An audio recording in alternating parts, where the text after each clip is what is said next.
मित्रांनो, पीक विमा वाटपाला सुरुवात तर होणार आहे, परंतु शेतकऱ्यांना अद्यापही प्रश्न पडलेला आहे. 31 मार्च पूर्वी शेतकऱ्यांच्या खात्यात पीक विमा वाटप होणार की एप्रिलचा महिना उजाडणार आहे. म्हणजे एप्रिलच्या 5 ते 10 तारखेपर्यंत हा पीक विमा वाटप होणार आहे. एकंदरीत बघायचं झालं, काही जिल्ह्यांना 25% अग्रिमच्या अधिसूचना काढण्यात आलेल्या होत्या, परंतु त्या जिल्ह्यातील सुद्धा विमा कंपन्यांनी असं म्हणलेलं आहे की बाबा सरकारचा पहिला हप्ता जे आम्हाला येतो तो सरकारतर्फे, राज्य सरकारतर्फे आम्हाला पहिला हप्ता मिळालेला नाही. जेव्हा आम्हाला पहिला हप्ता मिळेल तेव्हा आम्ही शेतकऱ्यांच्या खात्यावर पीक विम्याच्या रक्कम वितरित करू.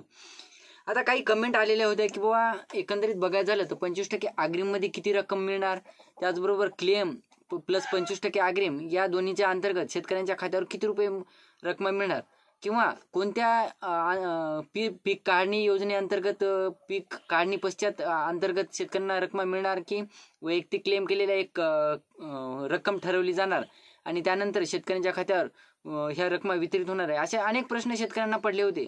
तर त्याच प्रश्नांची उत्तरे आपण या व्हिडिओच्या माध्यमातून क्लिअर करण्याचा प्रयत्न करणार आहोत. तत्पूर्वी जर चॅनलवर नवीन असाल तर चॅनलला सबस्क्राईब करा आणि जे समोरील बेल आयकॉन बटन आहे ते दाबायला विसरू नका.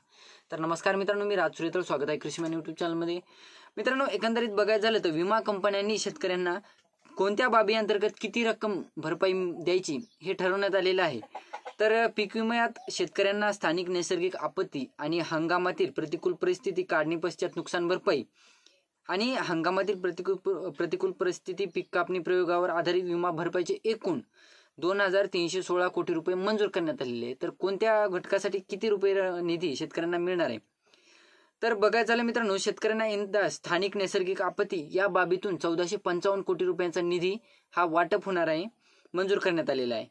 हंगामातील प्रतिकूल परिस्थिती अंतर्गत 706 कोटी रुपयांची भरपाई मंजूर करण्यात आलेली आहे. त्यानंतर काढणी पश्चात नुकसान भरपाईतून शेतकऱ्यांना जवळपास 141 कोटी रुपयांची भरपाई मिळणार आहे. त्यानंतर मित्रांनो, पीक कापणी प्रयोगावर आधारित भरपाई 13 कोटींच्या दरम्यान आहे. म्हणजे आपण बऱ्याच न्यूज ऐकल्या होत्या की बाबा काढणी पश्चात प्रयोग, त्यानंतर पीक काढणी वगैरे वगैरे असे बरेच पीक विमा ठरवण्यासाठी बऱ्याच योजना किंवा बरेच गोष्टी अंमलात आणल्या गेल्या. काही ठिकाणी बीड पॅटर्न वगैरे, काही ठिकाणी दुसरा एखादा पॅटर्न, असे बऱ्याच चर्चा रंगलेल्या होत्या मित्रांनो. तर यामध्ये बघायचं झालं मित्रांनो, तर पीक कापणी प्रयोगावर आधारित भरपाई 13 कोटींच्या दरम्यान आहे. तर शेतकरी गेल्या काही महिन्यापासून या भरपाईची वाट पाहत आहे, परंतु कंपन्यांचं असं म्हणणं आहे की आम्हाला राज्य सरकारचा जो हप्ता येतो विमा कंपन्यांना तो अद्यापही आलेलाच नाही.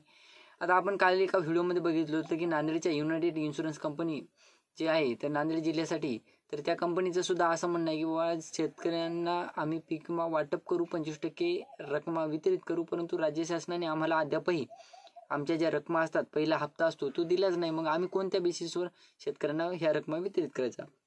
हिंगोली जिल्ह्याविषयी सुद्धा आपण काल एका व्हिडिओमध्ये माहिती घेतली होती की बाबा हिंगोली जिल्ह्यातील शेतकऱ्यांना येत्या 2 दिवसात, म्हणजे विमा कंपन्यांना जे राज्य शासनाचा हप्ता होतो विमा हप्ता, तो येत्या 2 दिवसात वितरित होईल. 31 मार्च पूर्वी वितरित होईल आणि एप्रिलच्या 5 तारखेच्या जवळपास हिंगोली जिल्ह्यातील पीक विमा वाटप होऊ शकतो, अशी आपण एक न्यूज बघितली होती.